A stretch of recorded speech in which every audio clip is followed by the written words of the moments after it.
The Ardennes forest lay silent beneath a sheet of ice. Snow clung to the twisted branches, muffling the distant rumble of artillery.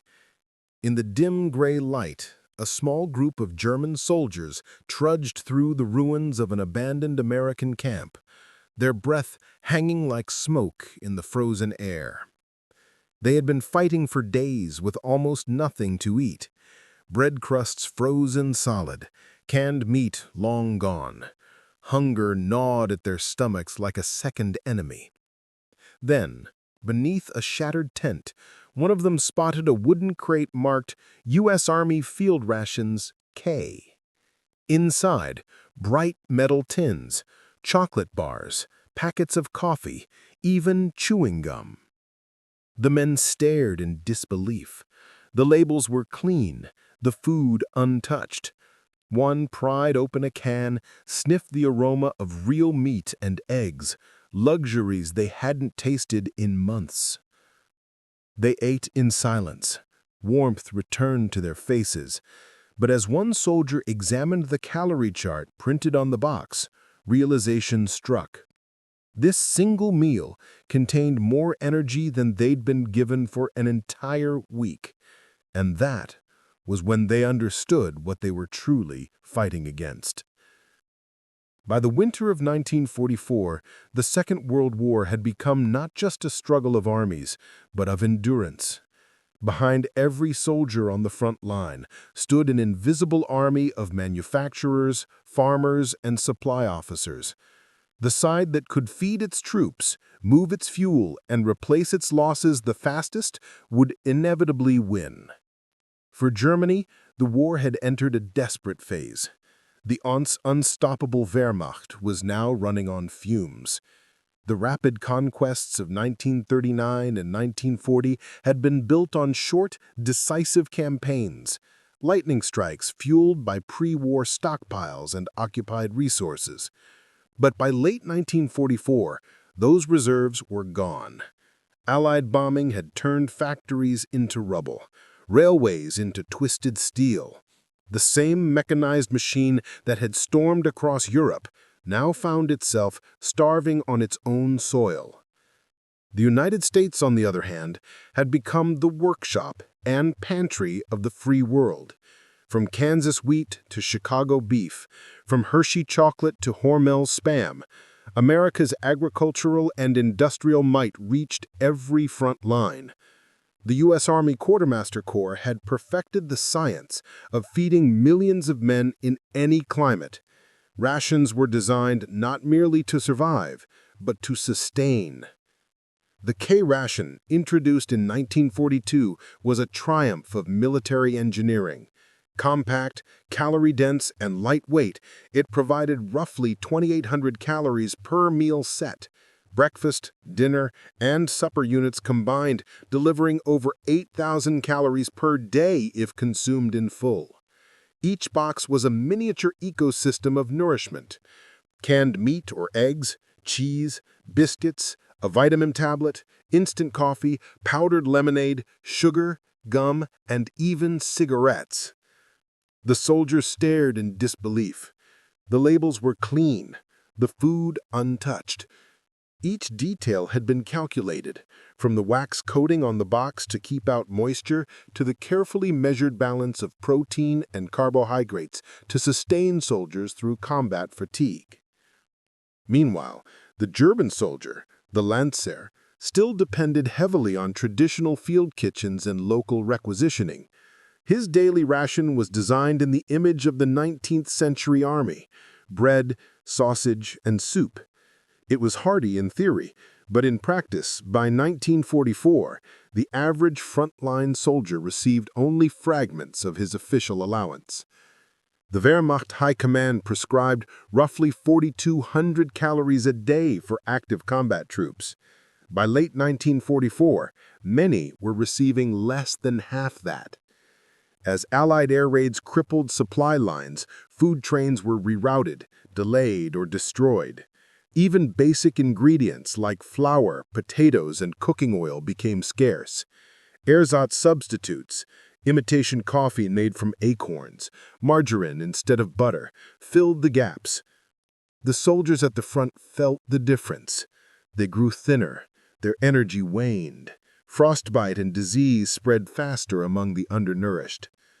In contrast, American logistics operated like clockwork. Cargo ships steamed across the Atlantic carrying canned goods by the ton. Rails rolled from New York to Normandy loaded with flour, meat, and sugar.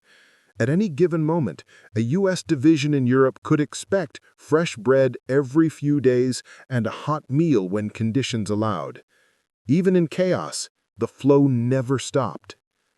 It wasn't just about food, it was morale. Soldiers who ate well fought longer and recovered faster. They wrote home about the meals, the chocolate, the coffee. Each bite was a reminder of home and of the power of the nation that stood behind them. Across the front lines, the difference was stark. German units scavenged abandoned Allied camps not for intelligence, but for sustenance. Empty tins of American rations became prized souvenirs. Some soldiers kept the wrappers, impressed by their quality, almost embarrassed by their own army's deterioration. What the Germans discovered in those crates was more than food. It was a glimpse into the industrial scale of America's war machine, one capable of feeding, arming, and clothing millions across 2 oceans. The war, it turned out, wasn't only fought with rifles and tanks. It was fought with calories, logistics, and the relentless rhythm of production lines thousands of miles away. And as 1944 drew to a close, that imbalance between abundance and starvation was about to shape the outcome of Europe's last great battle. The German army that marched into Poland in 1939 had been fueled by confidence and full stomachs. Back then, every field kitchen brimmed with sausage, potatoes, black bread, and coffee substitutes. The Wehrmacht prided itself on its discipline, its iron will, and its ability to live off the land. But by the last year of the war, that doctrine had become its undoing. When the war expanded eastward into the Soviet Union, German planners assumed they could feed their troops by seizing local harvests. It worked for a time, but at a terrible moral cost. Villages were stripped bare, civilians starved while soldiers ate. Yet even that brutal system collapsed as scorched earth tactics and partisan warfare cut off the Wehrmacht's access to the countryside. By 1944, the Eastern Front was devouring men and resources faster than Germany could replace them. In Western Europe, things were no better. The Allied strategic bombing campaign had paralyzed the German economy. Trains carrying food were bombed before reaching the front. Bridges lay in ruins. The vast network of Heeresverpflegungsämter, army food depots, was shrinking day by day.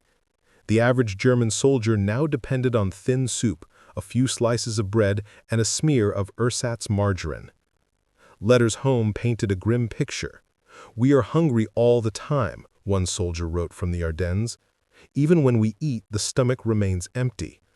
Another complained that his unit's only meat came from horse carcasses left on frozen roadsides.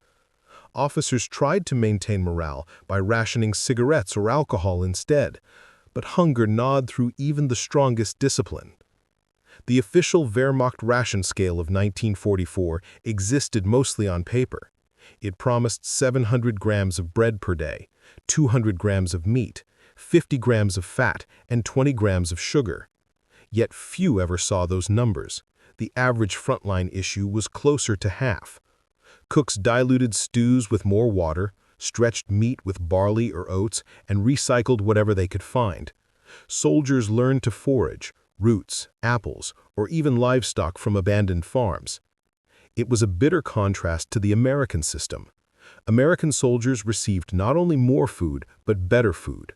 When the Americans landed in Normandy in June 1944, each soldier carried 3 full K-Rations, enough for 3 days, along with D-ration chocolate bars engineered to withstand tropical heat. Within weeks, the U.S. Army's logistical miracle was in motion. portable bakeries producing fresh bread, field kitchens serving hot soup, and refrigerated trucks delivering meat and dairy straight to the front. The German supply network, by comparison, was medieval. Much of it still relied on horse-drawn wagons and local requisitioning. As fuel shortages worsened, trucks sat idle, and what little food was available often spoiled before reaching the troops. By autumn 1944, reports from the German High Command acknowledged that hunger was affecting combat efficiency. Soldiers were fainting during marches, falling asleep on sentry duty, and suffering from malnutrition-related illnesses. Nutrition wasn't merely physical, it was psychological. The sense of deprivation ate away at morale. A soldier's strength was not only in his weapon, but in his belief that his army could sustain him. When even that confidence vanished, so did the will to fight. The Americans knew it. Military planners like Colonel Ansel Keys, the physiologist behind the K-Ration, emphasized that morale depended on the consistency of food. Every ration was standardized so that a soldier, whether in Italy, France, or the Pacific, could rely on the same taste, the same calories, the same sense of comfort. The German soldier, in contrast, could not even predict whether his next meal would exist. By the winter of 1944, hunger had become a quiet but powerful weapon. It weakened the German line before a single bullet was fired. Commanders saw it, but could do nothing. The war had outgrown Germany's capacity to feed it. Then, in December, came Hitler's last gamble, Operation Wacht am Rhein, known to the Allies as the Battle of the Bulge. Thousands of German soldiers were thrown into the forests of the Ardennes, ordered to break through to Antwerp and split the Allied front. They marched with empty stomachs, carrying rations meant for 2 days that had to last a week. When they stumbled upon abandoned American camps and supply depots, they were confronted not only with food, but with proof of their enemy's abundance. Tins of meat, chocolate, and biscuits lay stacked in crates, marked with calorie counts and expiration dates. It was there, amid snow and hunger, that German soldiers realized the stark truth. America wasn't just winning the war of weapons, it was winning the war of sustenance. What they saw in those boxes would shatter myths of German superiority and expose the industrial imbalance that defined the entire conflict. The human angle. The first thing that struck the German soldiers wasn't the taste, it was the variety. When they pried open those olive-drab boxes marked K-Ration, they found an astonishing assortment. Cheese, canned ham, instant coffee, a chocolate bar, powdered lemonade, even chewing gum. Each small package carried the scent of another world, a world of warmth, security, and abundance. For men who had been living on diluted soup and crusts of dark bread, it was like discovering treasure. But the shock went deeper than hunger. It was psychological. These were soldiers who had been taught to believe in German superiority, the discipline, the ingenuity, the endurance of the Wehrmacht. Yet, in that frozen forest, they realized that their enemies were being fed like kings while they, the supposed master race, starved. American rations weren't luxurious. They were scientific. Each bite had purpose. Each item was designed to provide energy, balance salt loss, and stabilize morale. The Germans could taste the difference between desperation and planning. That realization sank quietly into their thoughts. The Americans had built an army not just of men, but of systems, machines of sustenance that never faltered. One captured diary from a German paratrooper near Bastogne reads, "The Americans eat better in 1 day than we do in a week. They even have sweets. We have forgotten what sweets taste like." For many German soldiers, that sense of contrast broke something deeper than their appetite. Hunger had already eroded morale. Now humiliation took its place. The Wehrmacht had entered the Ardennes hoping to reclaim honor and momentum. Instead, many of its men found themselves crouched over American food boxes, feeling the invisible weight of industrial defeat. In those moments, the war was no longer about ideology or strategy. It was about survival, and the bitter understanding that they were fighting a nation that could outproduce them in every conceivable way. The technological angle. The K-ration was not a meal. It was a calculation. Developed under the guidance of physiologist Ansel Keys, it was the product of scientific innovation fused with industrial precision. Each box contained roughly 2,800 calories, carefully balanced in macronutrients. It was lightweight, compact, waterproof, and could withstand extremes of heat and cold. In total, over 100 million K-rations were produced during the war, enough to feed entire armies for years. What made this feat remarkable was the efficiency of scale. The U.S. food industry, already mechanized, pivoted effortlessly to wartime production. Hormel, Nabisco, Hershey, General Foods, companies that once supplied civilians now became the nutritional backbone of the Allied war effort. Assembly lines that had once wrapped breakfast cereal now packed survival meals for paratroopers. Even the packaging was revolutionary. Laminated wax coatings kept moisture out. Color-coded boxes allowed soldiers to instantly identify breakfast, dinner, or supper. Everything about the K-ration embodied American efficiency, standardization as a weapon. In contrast, the German food system remained fragmented. Supplies were divided by region, often relying on local depots and unpredictable deliveries. Rations varied wildly depending on location. A unit on the Eastern Front might still receive tins of meat, while a division in the Ardennes survived on bread and turnip stew. The Wehrmacht's reliance on decentralized logistics, once a strength, had become a fatal weakness. Germany had the science to design better rations, but not the means to mass-produce them. American rations came from automated factories operating 24 hours a day. German rations were often hand-packed in local facilities strained by bombings and shortages. Technology, in this sense, was not about weapons. It was about calories. Each American soldier carried in his pack the result of a nation's industrial revolution applied to the science of survival. The logistical angle. To understand why this mattered, one must look at how the U.S. Army fed itself across continents. In 1944 alone, the United States shipped nearly 18 million tons of supplies to Europe: food, fuel, ammunition, and vehicles.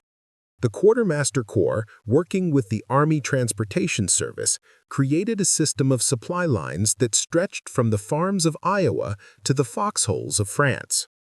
Every combat division received not only rations, but redundancy. Extra supplies were always on the way. Losses from enemy action were anticipated and compensated. When depots were bombed, replacements were dispatched within hours. That was the American secret, not luck, but logistics. German intelligence officers were stunned by the scale of it. Reports captured from the Wehrmacht's Oberkommando described the Allied supply chain as a conveyor belt without end. Even if a convoy was destroyed, more ships arrived behind it, loaded with identical crates, identical labels, identical food. The German army had no such luxury. Its supply lines stretched thin, starved of fuel and vehicles. Horses still pulled supply wagons through the mud. In the winter of 1944, with temperatures plummeting, frozen roads halted entire columns. Meanwhile, American convoys, supported by mechanized repair units, fuel depots, and even mobile bakeries, moved with near unstoppable momentum. In effect, the U.S. Army didn't just fight on the battlefield. It fought through logistics. Every calorie eaten by a soldier in Belgium was proof of a functioning network that Germany could no longer match. So, when German troops opened those K-Rations in captured camps, they weren't just finding food, they were uncovering evidence of an empire of organization, a nation whose factories fed its armies with the same precision that its soldiers fired their rifles. The message was clear and undeniable. This was a war that Germany could no longer sustain, because its soldiers were starving while their enemies never went hungry. And as the bitter cold deepened over the Ardennes, that imbalance of calories would soon turn into a collapse of momentum. The psychological angle. In every war, morale feeds the will to fight, and food feeds morale. For the German soldier in late 1944, hunger had become a constant companion. It dulled the senses, slowed reaction times, and stripped away the pride that once defined the Wehrmacht. What began as confidence in the early victories of 1939 had eroded into silent fatigue. When these same soldiers encountered American rations, the psychological effect was immediate and profound. They saw, in physical form, what they had begun to suspect. Their enemy was not just better supplied, he was living in a different reality.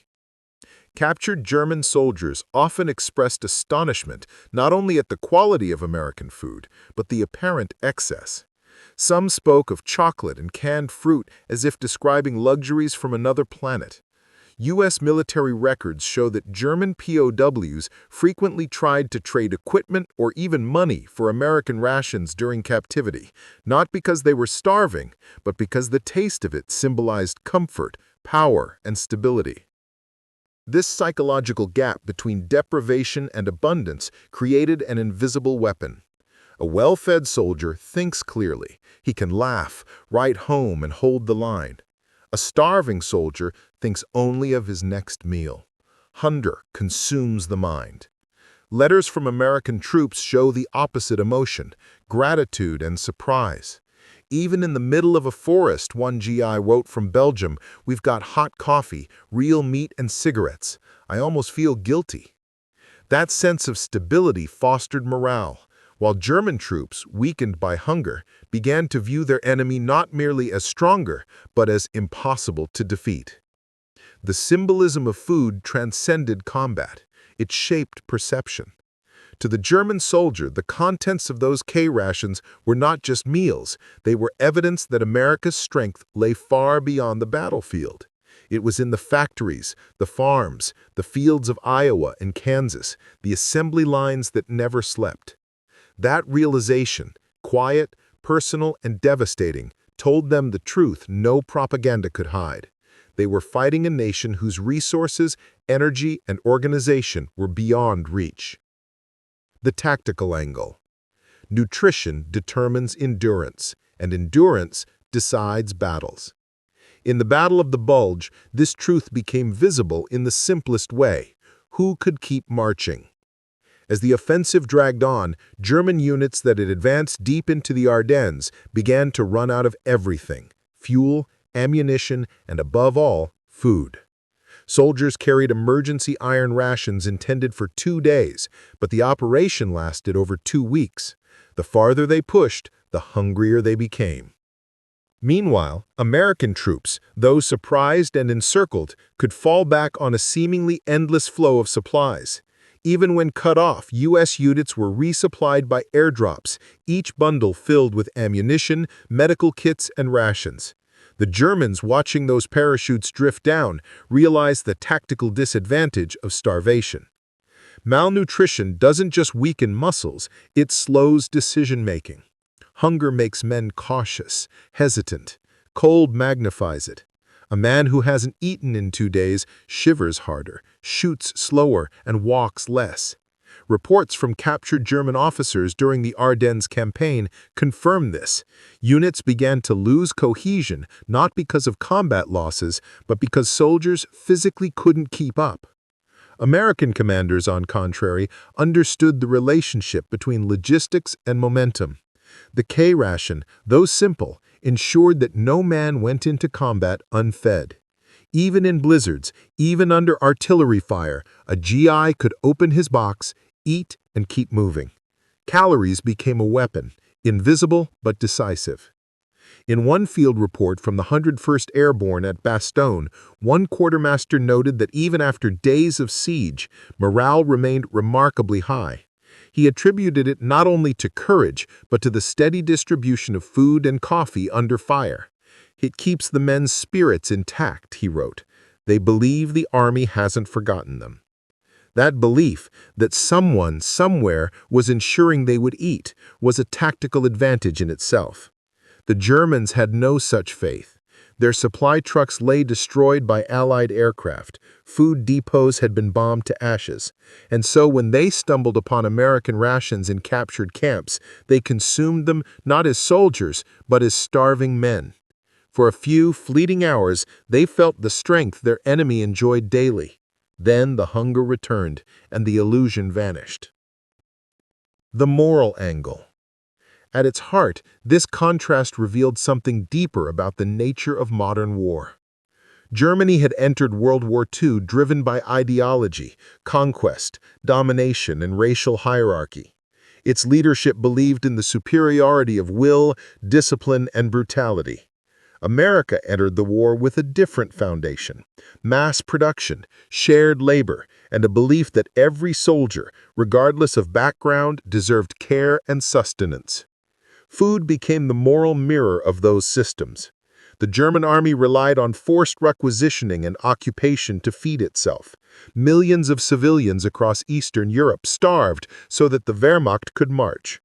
American soldiers, by contrast, ate food shipped across oceans, grown by citizens who worked voluntarily in an economy built on cooperation, not coercion. Every K-ration carried that moral weight, a symbol of a society that fought industrial war without losing its sense of humanity. Even the smallest detail, like including a packet of chewing gum or a cigarette, reflected an understanding of morale, comfort, and dignity. It said in quiet defiance, "We care for our soldiers not as tools, but as people." Captured German officers noticed it too. In post-war interrogations, many expressed astonishment that an army could maintain such generosity in the midst of total war. One remarked, "We fought with fear. They fought with confidence. You could taste it in their food." By the end of 1944, that moral contrast had become impossible to ignore. Hunger had turned from a logistical issue into an ethical one. It was the visible proof of two opposing civilizations, one built on oppression and scarcity, the other on abundance and collective effort. When German soldiers tore open those American ration boxes in the Ardennes, they weren't just confronting a better-fed enemy. They were confronting the collapse of an idea, the myth that sheer will could overcome material reality. The war was now exposing a truth as old as warfare itself. No army, no matter how brave, can fight on an empty stomach. And soon, this truth would explode into full view. As the German advance stalled, hunger deepened, and the captured rations became a final reminder of what they could never match. The Ardennes, December 17th, 1944. A blizzard swept through the forest as the German offensive surged westward. Operation Wacht am Rhein, Hitler's final gamble, had taken the Allies by surprise. Panzer divisions thundered down narrow roads, and infantry followed, silent shadows in white camouflage. In the first chaotic days, German spearheads captured American outposts, fuel depots, and supply dumps. To the exhausted Lanzer, who had endured months of hunger, it was as if heaven itself had opened. Everywhere they turned, there was food, mountains of it. In the town of Somme-Vith, German soldiers stormed a half-burned warehouse and found the walls lined with crates stamped U.S. Army, Quartermaster Corps. Inside, canned bacon, coffee tins, powdered milk, chocolate, chewing gum, cigarettes, and even fruit preserves. the air filled with a smell they had forgotten, the smell of nourishment. One soldier later recalled, "We thought we had taken a general storehouse. Then we learned this was only a small supply post." The irony was bitter. The offensive that was meant to save Germany, to split the Allies and force a peace, had, in its first success, revealed the very impossibility of that goal. The enemy they were trying to defeat had so much food that even a minor depot overflowed with abundance. German soldiers gorged themselves. They heated tins of corned beef over small fires, brewed coffee from American packets, and stuffed chocolate into their pockets. For a brief moment, the hunger receded. But alongside the comfort came disbelief. They couldn't understand how the Americans could fight and still live so well. Everywhere they looked, they found order, pre-packed boxes labeled breakfast, dinner, and supper. Each contained precise portions, calorie counts, and even vitamin tablets. German rations, by comparison, came wrapped in paper or cloth, unmarked, uneven, and improvised. The contrast was staggering. At one captured position near Malmedy, German officers examined the rations carefully, recording their contents. Their report, later found by Allied intelligence, noted with astonishment that one day's food issue for a single American soldier equals in caloric value the weekly issue for a German infantryman. They weren't exaggerating. By that stage of the war, a typical Lanzer might receive 1,200 to 1,800 calories per day, often less. A U.S. infantryman consumed between 3,800 and 4,200. The difference meant stamina, alertness, warmth, and survival. The Germans realized it almost instantly. They had been told that American soldiers were soft, spoiled products of luxury. But here was proof that they were not soft. They were sustained.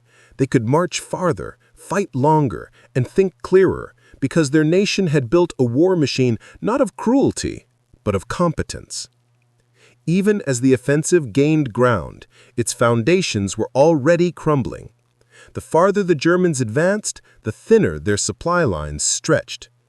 Trucks ran out of fuel, food columns fell behind. Units that had captured American depots ate well for a day or two, then starved again when the supplies were gone.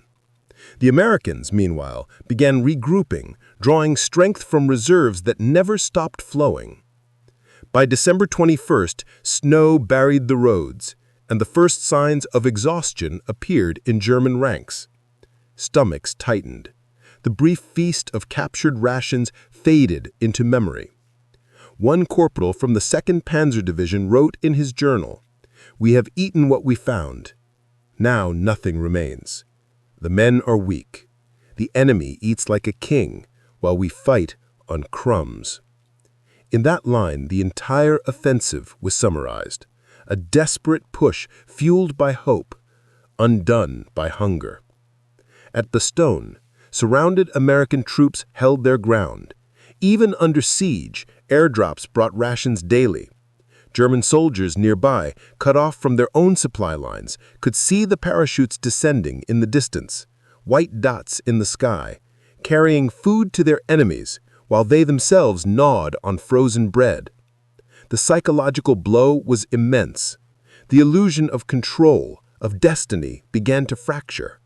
The men still fought, but their eyes told the truth. They were starving, and their enemy was not. On Christmas Day, in a forest clearing near Houffalize, a German platoon shared the last of its captured American cans. The snow hissed on their small fire as they opened the tins. One man held up a wrapper, reading the words printed neatly in English, "Packed for the U.S. Army, breakfast unit." He studied it, then laughed quietly. Breakfast. For us, this is Christmas. That moment, small, almost invisible in the chaos of battle, revealed the real turning point. Not a tank engagement or artillery strike, but a realization that the United States had not only outgunned Germany, it had outfed it. The power to feed millions anywhere in the world was the ultimate expression of industrial might. The Germans gambled on speed and surprise. The Americans had built a system that could endure anything. And as the blizzard thickened, it became clear which force would prevail: hunger or abundance. By late December 1944, the thunder of the German advance had begun to fade. What had started as a lightning strike was slowing, bogged down in mud, ice, and starvation. The roads were clogged with burned-out vehicles and frozen bodies. Panzer tanks sat silent, their fuel drained, engines stiff in the cold. Horses pulled what few supply wagons remained, their ribs showing through thin hides. And the men, the same soldiers who had once laughed while devouring captured American rations, now trudged forward, gaunt and hollow-eyed.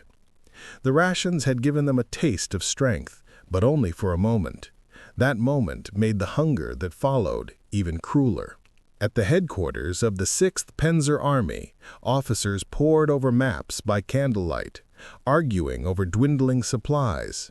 Reports were grim. Field kitchens had run dry days ago. Bread rations were cut to half, then quarter. Frozen potatoes and horse meat became the only meals. A message from a frontline unit read simply, "Men too weak to dig. Ammunition frozen. No bread for 3 days." The offensive was collapsing, not because of the enemy's strength, but because the German army could no longer feed itself. Meanwhile, on the American side, columns of trucks rolled endlessly toward the front. The Red Ball Express, the vast logistics system that had kept the Allied armies moving across France, had been reactivated. Fuel, ammunition, food, all arriving by the ton every hour. Even the besieged defenders of Bastogne, surrounded, bombed, and freezing, received daily airdrops of K-Rations and medical kits.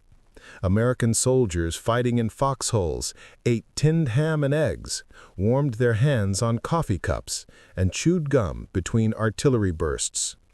For the Germans watching from nearby forests, it was an unbearable sight.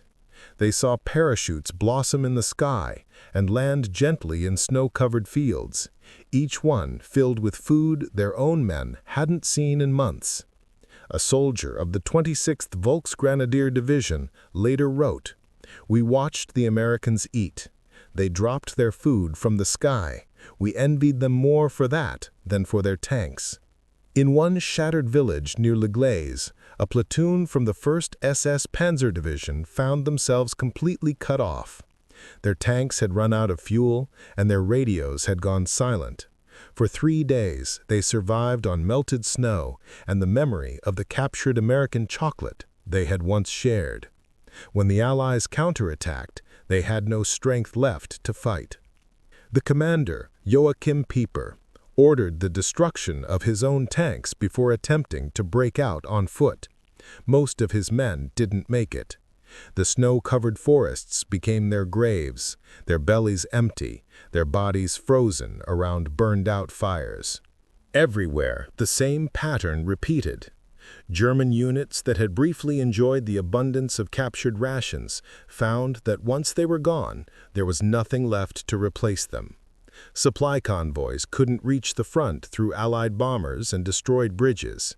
Even when trucks did make it through, they carried only fuel, never food.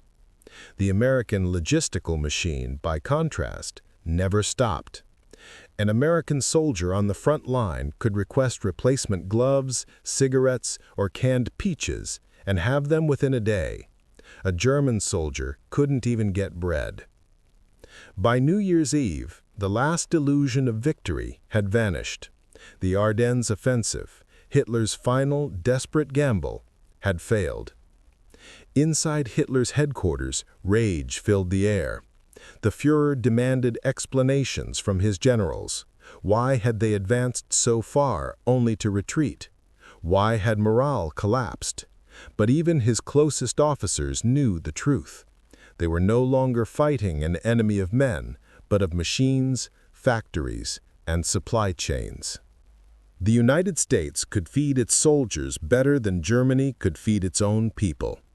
In one haunting report from a captured German officer near Bastogne, Allied interrogators recorded his words, "We thought your soldiers were weak because they had so much. Now I see, they are strong because they have so much." That statement summed up what thousands of German troops had come to realize in the frozen forests of Belgium. The war was no longer about courage or tactics. It was about endurance, and endurance required energy. When the German army began its retreat in January 1945, soldiers threw away everything they couldn't carry: weapons, blankets, even souvenirs. But one thing they often kept tucked in their coats were the small American ration wrappers, pieces of tin and cardboard that had once promised warmth and fullness. To them, those wrappers weren't just packaging, they were proof of what real power looked like. As the columns withdrew eastward, Allied aircraft strafed the roads. Smoke rose into the gray sky. Among the wreckage, an American war correspondent later wrote that he found a dead German soldier lying beside an empty can marked U.S. Army, ham and eggs. He had eaten his enemy's food before dying in his enemy's snow. That image, tragic and symbolic, captured the essence of the entire campaign. The Battle of the Bulge wasn't just a clash of tanks and artillery. It was a confrontation between two worlds, one starving, one overflowing. The Americans entered the war late, but when they came, they brought the full weight of a modern industrial empire, a nation that could feed, fuel, and arm millions across oceans. The Germans had fought with courage, skill, and ferocity, but courage alone could not fill an empty stomach. And in the end, it was hunger, not bullets, that finished the dream of victory. January 1945. The Ardennes lay in ruins. The snow had melted into a gray sludge of metal, blood, and broken uniforms. Villages that once stood quietly among the pines were now nothing but blackened shells.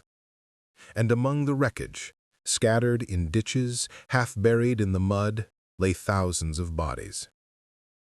When the Allied advance resumed, recovery teams combed the forests. They found evidence of the hunger that had stalked the German ranks.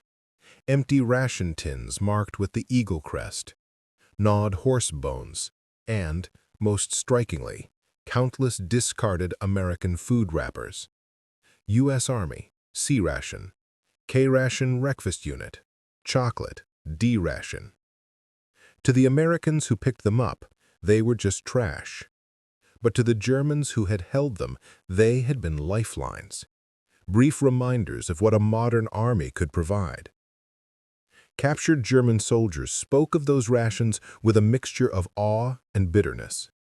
In the POW camps that quickly filled across France and Belgium, interrogators noted a recurring theme in the prisoners' remarks: the Americans eat like kings.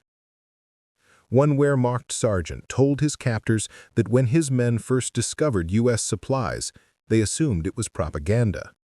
No one believed food could be packed like that, so clean, so rich, he said. We thought it was for officers only. Then we learned every American private got the same.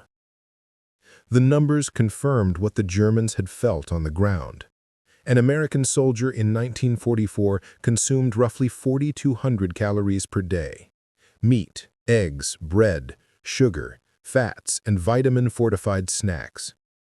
A German frontline soldier, by comparison, averaged less than 2,000, often less than 1,500 during winter. That gap was the difference between endurance and collapse. Even German officers, men hardened by campaigns in Russia, Africa, and Italy, were astonished by the scale of Allied logistics. "The enemy fought with trains of food," wrote one after capture. "We fought with empty wagons." Inside the Reich, the hunger mirrored the front.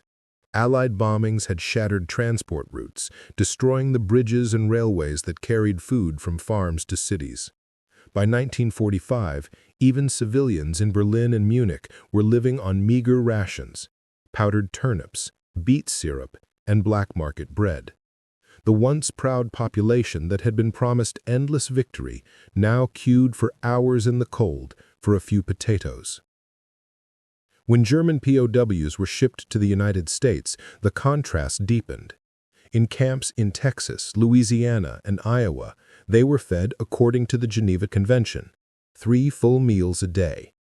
Photographs from those camps show men gaining weight, their faces filling out after years of deprivation. Many later admitted that their first real encounter with American abundance came not on the battlefield, but in captivity. One soldier from the 352nd Volksgrenadier Division recalled, "We were ashamed to see how the Americans treated us, even as prisoners, better than our army had treated us as soldiers." That shame ran deep. It wasn't only about food. It was about realization that Germany, once the most advanced industrial power in Europe, had been surpassed in every dimension of modern war. The Reich had built tanks, rockets, and jet planes, but it could not feed its own. After the collapse of the Bulge, the German army never recovered.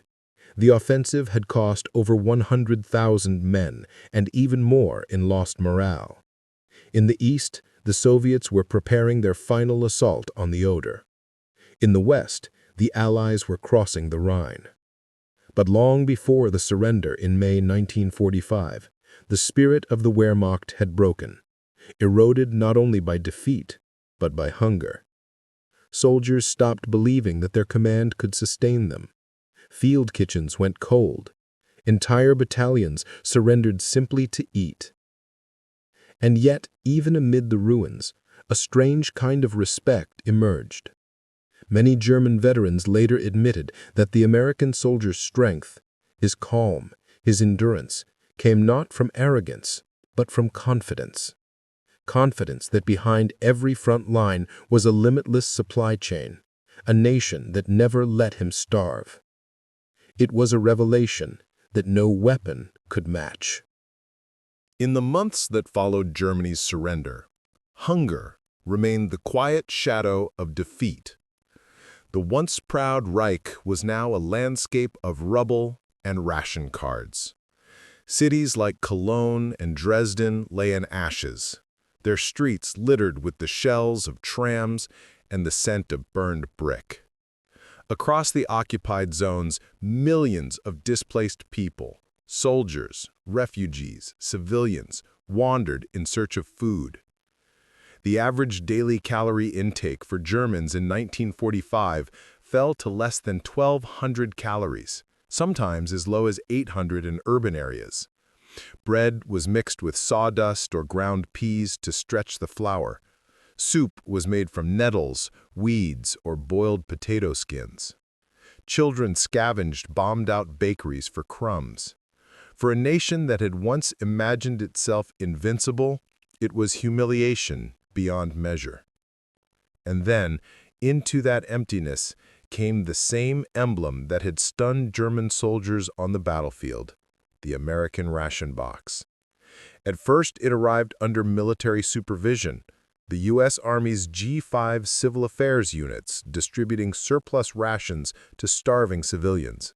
The same canned goods that had sustained soldiers in Normandy and the Ardennes, corned beef, powdered eggs, chocolate, condensed milk, were now handed out in shattered town squares. For many Germans, these boxes were their first full meal in months. Soon, entire programs were built around food relief. In 1946, the United Nations Relief and Rehabilitation Administration began distributing millions of tons of American food across Europe. School children received biscuits and cocoa powder labeled USA. Families lined up for tins of Spam and powdered milk. Those 3 letters, USA, printed on every box, became a symbol of survival. To the generation that had fought under Hitler, It was an almost spiritual reversal. The same nation they had been told was decadent and weak now fed their children. Food, not force, became America's new weapon, a weapon of mercy that conquered bitterness where bombs could not. Former soldiers noticed it most keenly. Many of those who had once mocked the softness of the American soldier now saw that abundance was not weakness, it was strength, the kind that could rebuild what others had destroyed. Letters from ex-Wehrmacht prisoners sent from U.S. camps spoke of astonishment at American efficiency. One wrote to his wife in 1946, "They give us milk every morning, real butter, even fruit. Here they treat the enemy like a man." When those men returned to Germany, they brought back stories of a land where food was plentiful, supermarkets gleamed with choice, and no one feared starvation. These stories planted the first seeds of post-war admiration and envy that would later grow into the West German desire to emulate the American model. By 1948, that transformation took political shape. The Marshall Plan, officially the European Recovery Program, poured billions of dollars in food, fuel, and industrial aid into Western Europe. For Germany, it meant more than reconstruction. It meant redemption through nourishment. Factories reopened, bakeries filled with flour again, and families began to eat proper meals. Food imports from the U.S. not only saved lives, but reshaped public perception. To many Germans, the taste of American bread, coffee, or chocolate became synonymous with stability and freedom. Even decades later, German veterans would recall the psychological shock of that shift. One described it simply: "We fought against the Americans. Then we learned how to live from them." The story of American rations had started as a small logistical detail, a few tins, a few chocolate bars in the packs of invading troops. But by the end of the war, those rations had come to represent something far greater: the industrial, moral, and humanitarian superiority of the Allied cause. The same abundance that had fed soldiers in the Ardennes now rebuilt the world those soldiers had destroyed. The boxes that once fueled victory now fueled peace. And for the Germans who had once tasted them in secret, in snow-covered forests, amid hunger and fear, the memory of that flavor lingered. It was the taste of defeat, yes, but it was also the taste of survival. The war had ended, but its lessons were etched into every bite. War is often remembered in explosions, the thunder of artillery, the roar of tanks, the cries of victory and defeat. But beneath all that noise lies a quieter truth. The side that can feed its soldiers the longest usually wins. The story of the American ration boxes is not just about calories or packaging. It is about the invisible architecture of power. The factories, the railways, the scientists, and the farmers who work together to sustain an army across oceans. It is the story of how industrial and nourishment became as decisive as bullets and bombs. For the German soldier, finding an American ration in the snow was like discovering another world, a world of abundance and confidence, where every private was treated as someone worth feeding well. It revealed that the war was never simply a clash of armies. It was a clash of systems, of philosophies. The Nazi regime had built its empire on scarcity and sacrifice. The United States built its victory on supply and care. One demanded hunger as proof of loyalty. The other fed its men so they could fight freely, think clearly, and endure. When the fighting ended, that difference endured far beyond the battlefield. The same food that had sustained armies became the foundation of recovery, shipped by the millions of tons to starving Europe. Bread, chocolate, milk, and meat became symbols of mercy instead of dominance. And perhaps that was the final victory. Not the destruction of the enemy's army, but the feeding of the enemy's children. Today, the rusted tins and faded wrappers unearthed from the Ardennes soil tell more than a story of survival. They speak of an age when logistics became destiny, when the ability to nourish defined the power to rule. In the end, the German soldiers who once mocked those American rations were right about one thing. They were extraordinary. Not because they were luxurious, but because they represented something larger, the triumph of organization over chaos, of industry over ideology, of humanity over hunger. And in that sense, a simple box of food became one of the quietest yet most enduring weapons of the Second World War.